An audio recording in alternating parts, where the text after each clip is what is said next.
ছাত্ৰ-ছাত্ৰীসকল আজি আমি আলোচনা কৰিবলৈ গৈ আছো ক্লাস 10ৰ সায়েন্সৰ 10 নম্বৰ চেপ্টাৰ পোহৰ প্ৰতিফলন আৰু প্ৰতিসৰণ।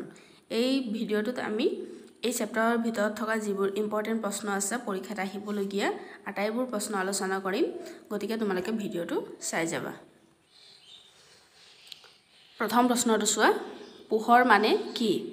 পোহৰৰ মূল উৎস কি? উত্তৰ চোৱা, পোহৰ হ'ল এবিধ শক্তি যাৰ দ্বাৰা আমাৰ চৌপাশৰ জগতখনৰ বিভিন্ন প্ৰকাৰৰ বস্তু দৃশ্যমান হয়। পোহৰৰ মূল উৎস হ'ল সূৰ্য। নেক্সট প্ৰশ্ন, পোহৰৰ লগত জড়িত কিছুমান পৰিঘটনাৰ উদাহৰণ দিয়া। উত্তৰ চোৱা, পোহৰৰ লগত জড়িত কিছুমান ঘটনা হ'ল দাপোনৰ দ্বাৰা প্ৰতিবিম্ব গঠন, তৰাৰ তিৰবিৰণী, ৰামধেনু গঠন আদি। নেক্সট চোৱা, বস্তু এটা আমি কেতিয়া দেখা পাওঁ? উত্তৰটো চোৱা, বস্তু এটাৰ পৃষ্ঠত আপতিত হোৱা পোহৰ প্ৰতিফলিত কৰে। এই প্ৰতিফলিত পোহৰ আমাৰ চকুত সোমালে আমি বস্তুবোৰ দেখা পাওঁ। নেক্সট চোৱা, পোহৰৰ গতি সৰল ৰৈখিক। ইয়াক বুজাবলৈ এটা উদাহৰণ দিয়া। উত্তৰটো চোৱা, পোহৰৰ সৰু উৎসই অস্বচ্ছ বস্তুত স্পষ্ট ছাপ উৎপন্ন কৰা ঘটনাটোৱে পোহৰৰ গতি সৰল ৰৈখিক হোৱাটো সূচায়। এটা উদাহৰণ দিব দিছিলে হয়নে? উদাহৰণটো কি হ'ব? পোহৰৰ সৰু উৎসই অস্বচ্ছ বস্তুৰ স্পষ্ট ছাপ উৎপন্ন কৰে। অস্বচ্ছ বস্তু এটা চাবা ছাপ উৎপন্ন হয়, যেনেকৈ এই কলমটো চোৱা, এই কলমটোৰ ছাপ উৎপন্ন হৈছে হয়নে? চোৱা, কলমটোৰ ছাপ উৎপন্ন হৈছে, তাৰ মানে এইটোৱে বুজায় যে পোহৰ সদায় সৰল ৰৈখিক গতিত গতি কৰে। নেক্সট, অপৱৰ্তন কাক বোলে? উত্তৰটো চোৱা, পোহৰৰ গতিপথত অত্যন্ত ক্ষুদ্ৰ বস্তু এটা থলে পোহৰে পোনে পোনে যোৱাৰ সলনি কাষেদি বেকা হৈ যোৱাৰ প্ৰবৃত্তি দেখুৱায়। ইয়াকে অপৱৰ্তন বোলে। নেক্সট প্ৰশ্নটো চোৱা, আধুনিক কোৱাণ্টাম তত্ত্ব মতে পোহৰ কি? উত্তৰ চোৱা, আধুনিক কোৱাণ্টাম তত্ত্ব অনুসৰি পোহৰ তৰংগগত নহয় আৰু পদাৰ্থৰ কণাও নহয়। মানে কি কৈছে? আধুনিক কোৱাণ্টাম তত্ত্ব অনুসৰি পোহৰ তৰংগও নহয় আৰু পদাৰ্থৰ কণাও নহয়। নেক্সট চোৱা, পোহৰৰ প্ৰতিফলন কাক বোলে? ইয়াৰ সূত্ৰ দুটা লিখা। উত্তৰটো চোৱা, পোহৰ দুটা অস্বচ্ছ মাধ্যমৰ সন্ধিতলত আপতিত হ'লে আপতিত পোহৰৰ কিছু অংশ পূৰ্বৰ মাধ্যমলৈ উভতি আহে। পোহৰৰ এই পৰিঘটনাক পোহৰৰ প্ৰতিফলন বোলে। ইয়াৰ সূত্ৰ দুটা হ'ল, মানে পোহৰৰ প্ৰতিফলনৰ সূত্ৰ দুটা হ'ল, 1 নম্বৰ, আপতন কোণ প্ৰতিফলন কোণৰ সমান। কি বুলি কৈছে? আপতন কোণ প্ৰতিফলন কোণৰ সমান। এইটো বহুত ইম্পৰ্টেণ্ট হয়, শিকিবা তোমালোকে। নেক্সট, আপতিত ৰশ্মি দাপোনৰ আপতন বিন্দুত টনা লম্ব আৰু প্ৰতিফলিত ৰশ্মি একেখন সমতলত থাকে। এই দুটা হৈছে কি? দুটা। প্ৰতিফলনৰ সূত্ৰ কেইটা? দুটা। এই দুটা হৈছে প্ৰতিফলনৰ সূত্ৰ। নেক্সট প্ৰশ্নটো চোৱা, সমতল দাপোন কাক বোলে? সমতল দাপোনৰ তিনিটা ধৰ্ম উল্লেখ কৰা। উত্তৰটো চোৱা, যিবোৰ দাপোনৰ প্ৰতিফলন পৃষ্ঠখন সমতল তাকে সমতল দাপোন বোলে। সমতল দাপোনৰ ধৰ্ম হ'ল, 1 নম্বৰ চোৱা, সমতল দাপোনে গঠন কৰা প্ৰতিবিম্ব সদায় অসৎ আৰু থিয়। 2 নম্বৰ, প্ৰতিবিম্বৰ আকাৰ লক্ষ্যবস্তুৰ আকাৰৰ সমান। 3 নম্বৰ, প্ৰতিবিম্বৰ দূৰত্ব আৰু লক্ষ্যবস্তুৰ দূৰত্ব সমান। 4 নম্বৰ, প্ৰতিবিম্ব পাৰ্শ্বীয়ভাৱে ওলোটা হয়। পাৰ্শ্বীয়ভাৱে ওলোটা মানে সোঁফালটো আমি বাওঁফাল দেখোঁ আৰু বাওঁফালটো সোঁফাল দেখোঁ। যদি সোধে যে পাৰ্শ্বীয়ভাৱে ওলোটা মানে কি? আমি সোঁফালটো বাওঁফাল আৰু বাওঁফালটো সোঁফাল দেখিম। সেইটো হৈছে কি? পাৰ্শ্বীয়ভাৱে ওলোটা। নেক্সট চোৱা, গোলাকাৰ দাপোন কাক বোলে? উত্তৰ চোৱা, যি দাপোনৰ প্ৰতিফলন পৃষ্ঠখন গোলাকাৰ তাকে গোলাকাৰ দাপোন বোলে। নেক্সট, উত্তল দাপোন আৰু অৱতল দাপোনৰ মাজত পাৰ্থক্য লিখা।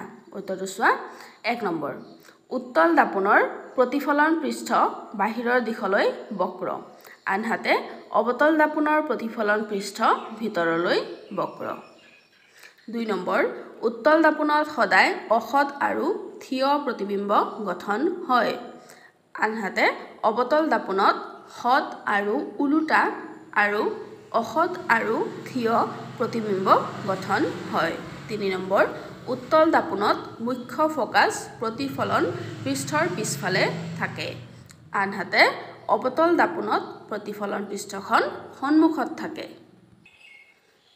এটো সোৱা এটো হ'ব উত্তল দাপোন হয়নে ইয়াত কি হয় যোৱা এই ভিতৰ ফালে ৰাফ আছে বাহিৰ ফালে কি হৈছে প্ৰতিফলন পৃষ্ঠ আৰু অৱতল দাপোন সোৱা ভিতৰ ফালে প্লেন আছে বাহিৰ ফালে ৰাফ উত্তল দাপোন আৰু অৱতল দাপোনৰ পাৰ্থক্যটো তোমালোকে চাই লোৱা ছবিটো চাই লোৱা কেনেকৈ আঁকিব লাগে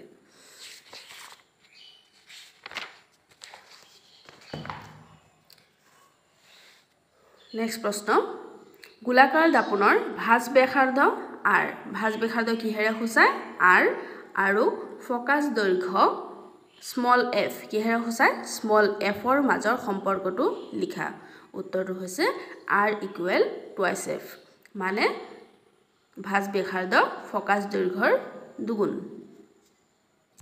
এতিয়া চোৱা তোমালোকৰ কিতাপত চোৱা এই ছবিকেইখন আছে হয়নে এই ছবিকেইখন কিহৰ ছবি হয় বাৰু ইয়াত হৈছে যে অৱতল দাপোনত বিভিন্ন অৱস্থানত যদি আমি লক্ষ্যবস্তুবোৰ ৰাখো তেতিয়া হলে প্ৰতিবিম্ববোৰ কেনেকুৱা গঠন হয় এইবোৰ হৈছে তাৰ চিত্ৰ ঠিক আছে এতিয়া তোমালোকে এই ছবিবোৰ যেতিয়া শিকিব লাগিব এইবোৰ প্ৰতিবিম্বৰ ৰশ্মি চিত্ৰ এই ৰশ্মি চিত্ৰবোৰ যেতিয়া তোমালোকে শিকিবা মানে এইকেইটা শিকিব লাগিব পৰীক্ষাত আহে ইয়াৰ পৰা যেতিয়া ৰশ্মি চিত্ৰবোৰ শিকিবা এতিয়া তোমালোকে বুজি নাপাবা হয়নে যে কোৰ পৰা কি হল হেইটো বুজি পাবলৈ তোমালোকে এই চাৰ্টটো শিকিব লাগিব চাৰ্টটো হৈছে চোৱা লক্ষ্যবস্তুৰ বিভিন্ন স্থানৰ বাবে অৱতল দাপোন এখনৰ প্ৰতিবিম্ব ইয়াত চোৱা লক্ষ্যবস্তুৰ স্থান আছে প্ৰতিবিম্ব কোড গঠন হ'ব হেতু আছে প্ৰতিবিম্বৰ আকাৰ কেনেকুৱা হ'ব আৰু প্ৰতিবিম্বৰ প্ৰকৃতি কেনেকুৱা হ'ব প্ৰথমটো চোৱা লক্ষ্যবস্তু যেতিয়া অসীমত থাকিব প্ৰতিবিম্ব কোড গঠন হ'ব ফোকাসত গঠন হ'ব ফোকাস এফত প্ৰতিবিম্বৰ আকাৰ কেনেকুৱা হয় অতি সংকুচিত বিন্দু আকাৰৰ প্ৰতিবিম্বৰ প্ৰকৃতি কেনেকুৱা হয় সৎ আৰু উলুটা লক্ষ্যবস্তু যদি সিৰ বাহিৰত থাকে সি মানে কি ক'ব পাৰিবানে সি মানে কি সি মানে ভাঁজ কেন্দ্ৰ যেতিয়া লক্ষ্যবস্তুৰ অৱস্থান সিৰ বাহিৰত থাকিব তেতিয়া প্ৰতিবিম্ব কোড গঠন হ'ব এফ আৰু সিৰ মাজত ঠিক আছে প্ৰতিবিম্বৰ আকাৰ কেনেকুৱা হ'ব সংকুচিত প্ৰতিবিম্বৰ প্ৰকৃতি কেনেকুৱা হ'ব সৎ আৰু উলুটা লক্ষ্যবস্তুৰ স্থান যেতিয়া সিত থাকিব ভাঁজ কেন্দ্ৰত থাকিব তেতিয়া কোড গঠন হ'ব প্ৰতিবিম্ব সিতেই গঠন হ'ব প্ৰতিবিম্বৰ আকাৰ হ'ব একে আকাৰৰ প্ৰতিবিম্বৰ প্ৰকৃতি হ'ব সৎ আৰু উলুটা লক্ষ্যবস্তু যেতিয়া সি আৰু এফৰ মাজত থাকিব তেতিয়া কি হ'ব প্ৰতিবিম্বৰ স্থান সিৰ পৰা আঁতৰত প্ৰতিবিম্বৰ আকাৰ বিবৰ্ধিত প্ৰতিবিম্বৰ প্ৰকৃতি সৎ আৰু উলুটা লক্ষ্যবস্তু যেতিয়া এফত থাকিব মানে মুখ্য ফোকাসত থাকিব প্ৰতিবিম্ব কত হ'ব অসীমত গঠন হ'ব প্ৰতিবিম্বৰ আকাৰ হ'ব অতি বিবৰ্ধিত আৰু প্ৰতিবিম্বৰ প্ৰকৃতি হ'ব সৎ আৰু উলুটা লক্ষ্যবস্তু যেতিয়া পি আৰু এফৰ মাজত থাকিব পি মানে হৈছে কি মেৰু পি মানে কি মেৰু প্ৰতিবিম্বৰ স্থান কি হ'ব দাপোনৰ পিছফালে প্ৰতিবিম্বৰ আকাৰ হ'ব বিবৰ্ধিত প্ৰতিবিম্বৰ প্ৰকৃতি হ'ব অসৎ আৰু থিয় এতিয়া এই সি পালা পি পালা এফ পালা হয়নে কোন কেটা কি হয় চাই লোৱা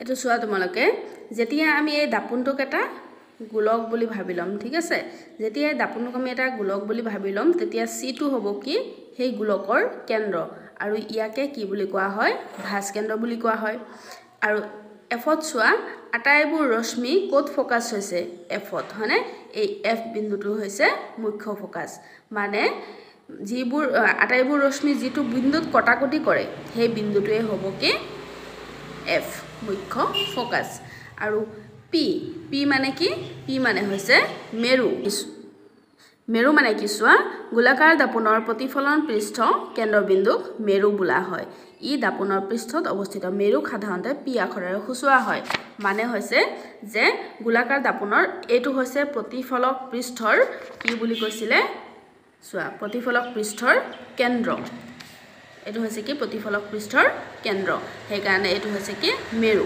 এইটো হৈছে মেৰু পি এইটো হৈছে মুখ্য ফোকাস এফ আৰু এইটো হৈছে কি ভাঁজ কেন্দ্ৰ সি ঠিক আছে আমি ইয়াৰ নেক্সট ক্লাছত এই ৰশ্মি চিত্ৰবোৰ কেনেকৈ আঁকে সেইটো আলোচনা কৰিম যদি তোমালোকে ভিডিঅটো ভাল পাইছা লাইক কৰিবা কমেন্ট কৰিবা আৰু সাবস্ক্ৰাইব